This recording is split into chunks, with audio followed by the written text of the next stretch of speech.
আসসালামু আলাইকুম ভিউয়ার্স, আশা করি সবাই ভালো আছেন। ভিউয়ার্স, প্রতিদিনের ন্যায় আজকে নতুন আরও একটি বিষয় নিয়ে আমি আপনাদের সাথে আছি। তো ভিউয়ার্স, আজকে আমরা শিখব স্মার্ট আর্টের কাজ। এই কাজটা কিন্তু খুবই গুরুত্বপূর্ণ একটা কাজ। তো ভিউয়ার্স, এখনও যারা আমাদের আগে ভিডিওগুলো দেখেন অবশ্যই ভিডিওগুলো দেখবেন। আমাদের কিন্তু আমরা যে জব কোর্স নামে যেই কোর্সটা শুরু করেছি, এটা কিন্তু আমাদের একটা প্লে লিস্ট আকারে ভিডিও ওইখানে রাখা হচ্ছে। তো এই প্লে লিস্টটা আমরা এই ভিডিও ডেসক্রিপশন দিয়ে রাখবো, অবশ্যই ভিডিওগুলো দেখে নেবেন। তো ভিউয়ার্স, স্মার্ট আর্টটা কি দেখেন। স্মার্ট আর্ট আমি ক্লিক করবো, এখানে কিন্তু আমাদের বেশ কিছু অপশন দেখাবে। দেখছেন এখানে বেশ কিছু অপশন আমাদেরকে দেখাচ্ছে। তো স্মার্ট আর্টটা আমরা বেশ কয়েকটা ক্ষেত্রে ব্যবহার করতে পারি। ধরুন যে আপনি একটা কোম্পানিতে জব করেন, এখন আপনাকে অফিস থেকে বলা হচ্ছে যে কোম্পানি কিছু প্রোডাক্টের লিস্ট তৈরি করতে হবে, যেখানে প্রোডাক্টের ছবি থাকবে, পাশাপাশি প্রোডাক্টগুলোর নাম লেখা থাকবে বিস্তারিতভাবে। তো যদি আপনি এই স্মার্ট আর্টের সাহায্যে করতে চান, তাহলে আপনি কী করবেন, জাস্ট এই লিস্টে আসবেন। আচ্ছা, লিস্ট আসার পরে দেখতে পাচ্ছেন এখানে বেশ কিছু অপশন দেওয়া আছে। আপনি এখানে যেই অপশনটা পছন্দ করেন, তো যেহেতু আমাদের ছবি প্লাস টেক্সট দুইটা থাকতে হবে, এই জন্য আমরা যেটা করবো, আমরা এখান থেকে দেখেন এইটা সবগুলোতে আপনি চাইলে পরে টেক্সট প্লাস ছবি অ্যাড করতে পারবেন। তো আমি জাস্ট আমার সুবিধার্থে আমি এটা নিলাম, নেওয়ার পরে জাস্ট ওকে করলাম।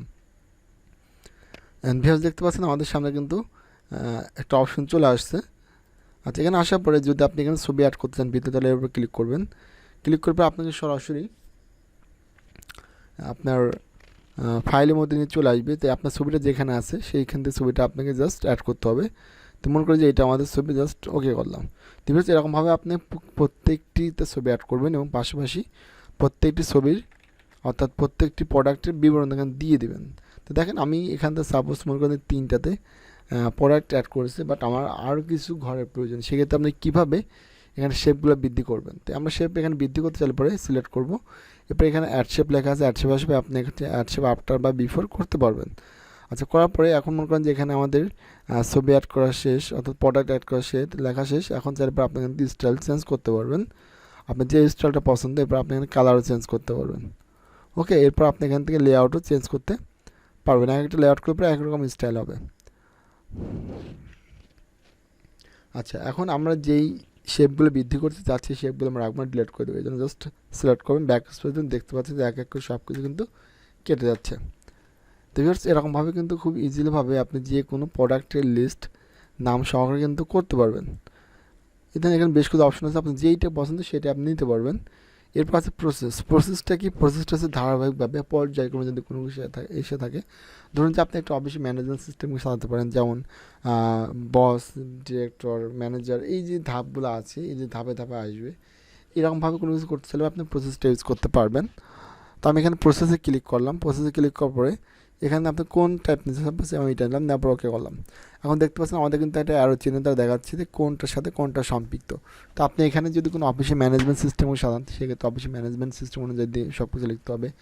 আবার ধরুন যদি আমরা খাদ্য বা জাল বা খাদ্য শৃঙ্খল যে বিষয়টা আছে, যদি ওইটাও আমরা অ্যাড করি, তাহলে পরে এখানে ধরুন যে এটা মাটির থেকে ঘাস খাচ্ছে, ফড়িং খাচ্ছে, ব্যাং খাচ্ছে, সব এই যে খাদ্য চক্র যেটা আমরা দেখতে পাচ্ছি, এটা কিন্তু আমরা এই স্মার্টারের সাহায্যে কিন্তু তৈরি করতে পারি।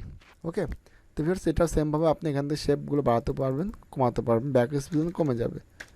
এরপর আপনি এখান থেকে স্টাইল করতে পারবেন, কালার চেঞ্জ করতে পারবেন। আচ্ছা, আমি এগুলো রেখে দিচ্ছি না, ডিলিট করে দিলাম। ওকে, তো ভিউয়ার্স, এটা হচ্ছে প্রসেস গেল। এরপর আছে আপনার সাইকেলটা হচ্ছে বৃত্ত বলতে ধরুন যে আপনি একটা কোনো কিছু মাস পজিশনে একটা ছবি অ্যাড করবেন, ছবির 4 অংশ দিয়ে ছবির বিভিন্ন অংশের নামকরণ করবেন। তো এটা যদি আপনি করছেন, তাহলে আপনি কী করবেন, এটা করতে হবে আপনি জাস্ট এইখান থেকে সাইকেল আসবে, আসার পর যেটা আপনার পছন্দ হচ্ছে, সাপোজ আমি এটা নেবেন, নেওয়ার পর ওকে করলাম। আচ্ছা, ওকে করার পর দেখতে পাচ্ছেন এখানে ছবি অ্যাড করার কোনো অপশন আমাদেরকে দেয়নি। তো ছবি অ্যাড করার অপশনের জন্য আমরা এই মাস জায়গাটা ফাঁকা করে নেবেন, সিলেক্ট করবেন, সিলেক্ট করার ফরম্যাটে আসবেন, ফরম্যাট থেকে শেপ ফিল থেকে জাস্ট নো ফিল করেন, তাহলে দেখতে পাচ্ছেন আমাদের স্পেসটা এখানে ফাঁকা হয়ে গেছে। এখন আপনি যে ছবিটা এখানে অ্যাড করতে যাচ্ছেন, জাস্ট ওই ছবিটা যাবেন, কোথায় আছে ছবিটা, সেই ছবিতে যাবেন, ছবিতে যাওয়ার পর জাস্ট ইনসার্ট করে ছবিটা এখানে নিয়ে আসবেন। তো ছবিটা অনেক বড় আছে, তো এই জন্য আমরা ছবিটাকে ধরে টেনে একটু ছোটো করে দেবো, আমাদের যতটুকু প্রয়োজন। ওকে, ধরুন যে এটা হচ্ছে আমাদের ছবি। এখন ছবিটাকে আমরা এই মাঝামাঝি ঘরের মধ্যে রাখবো। দেখেন ছবিটা কিন্তু কোথাও এখান থেকে সরছে না। সেক্ষেত্রে আমরা কীভাবে ছবিটার উপর সিলেক্ট করবো, ছবিটাকে সিলেক্ট করার পর আমরা র্যাপ টেক্সটে আসবো, র্যাপ টেক্সট থেকে আমরা করবো হচ্ছে ইন ফ্রন্ট অফ টেক্সট। তাহলে পরে এটাকে এখন আপনি মাঝে মাঝে পজিশনে বসা দিতে পারবেন। ওকে, এখন দেখেন আমাদের এখানে 4টা অংশ দেখাচ্ছে। এখন সেমভাবে আপনি কিন্তু অংশগুলো বৃদ্ধি করতে পারেন, কার্সর রাখেন, এরপর আপনি এখান থেকে ফরম্যাটে ডিজাইন আসবেন, আসার পরে এখান থেকে অ্যাড শেপ করেন, দেখবেন যে আমাদের শেপগুলো কিন্তু বেড়ে গেছে, কোনটা কোন অংশ এখন কিন্তু খুব সহজে কিন্তু আপনি লিখে দিতে পারবেন। এরকমভাবে খুব সহজে কিন্তু আপনারা স্মার্ট আর্ট ব্যবহার করতে পারবেন। আচ্ছা, এরপরে আমাদের এখান থেকে আরও একটা কাজ দেখব, সেটা হচ্ছে হায়ারসি হচ্ছে শ্রেণী বিভাগ তৈরি করা বা শ্রেণীকরণ তৈরি করা। আমি এটাতে ক্লিক করলাম, আমি এরপর এটা নিলাম, নেওয়ার পর জাস্ট ওকে। আমি এখন এটাকে শ্রেণীবিভাগ করবো, মানে কোন জিনিসটা কত প্রকার বা কত ভাগ ভাগ করা হয়েছে। আমরা কিন্তু এটা সাধারণত বিজ্ঞান বইতে বা ইংলিশ সেন্টেন্সের ক্ষেত্রে কিন্তু এগুলো কিন্তু আমরা পড়েছি। তো এগুলো যদি আপনি করতে চান সেক্ষেত্রে যেটা করবেন, সাপোজ আমি টেন্সের শ্রেণীবিভাগ করবো, তাহলে এখানে টেন্স লিখবেন। আচ্ছা, টেন্স লেখা, টেন্সকে কয় ভাগ করা হয়েছে? 3 ভাগে। তাহলে প্রেজেন্ট, পাস্ট, তখন ফিউচার লেখার জায়গা নেই। তাহলে পরে আমরা এখানে আরও একটা ঘর এইখান থেকে নিচের দিকে নিয়ে আসবেন, সিলেক্ট করবেন। সিলেক্ট করার পর আপনি এখান থেকে ডিজাইন আসবেন, ডিজাইন থেকে অ্যাড শেপ থেকে অ্যাড শেপ আপটা করেন, তাহলে দেখতে পাচ্ছেন এখানে প্রেজেন্ট, পাস্ট, ফিউচার 3টা হয়ে গেছে। এখন এই প্রেজেন্টকে আপনি 4 ভাগে ভাগ করেন, 2টা আছে, আর 2টা এখানে বাড়ায় দেন। আমি এখান থেকে 2টা বাড়ায় দিলাম। এরপরে এই পাস্টে একটা বের করতে হবে, প্রথমে নিচের দিকে, আমরা অ্যাড শেপ থেকে অ্যাড শেপ বিলো করলাম, নিচের দিকে নিয়ে আসলাম। এরপর আমরা সাইড থেকে জায়গাটা বাড়ায় দেবো। ওকে, তাহলে দেখতে পাচ্ছেন যে আমাদের এখানে 4টা চলে আসছে। এরপর আমরা ফিউচারটাকে আরও 3টা বৃদ্ধি করে দিলাম।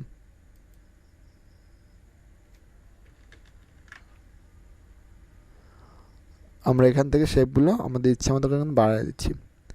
ভিউয়ার্স, দেখতে পাচ্ছেন আমাদের কিন্তু এখানে শেপগুলো কিন্তু বেড়ে গেছে এবং মোটামুটি একটা ডিজাইন কিন্তু তৈরি হয়ে গেছে। সেমভাবে আপনি এখান থেকে সেম স্টাইল করতে পারবেন, চেঞ্জ কালার করতে পারবেন।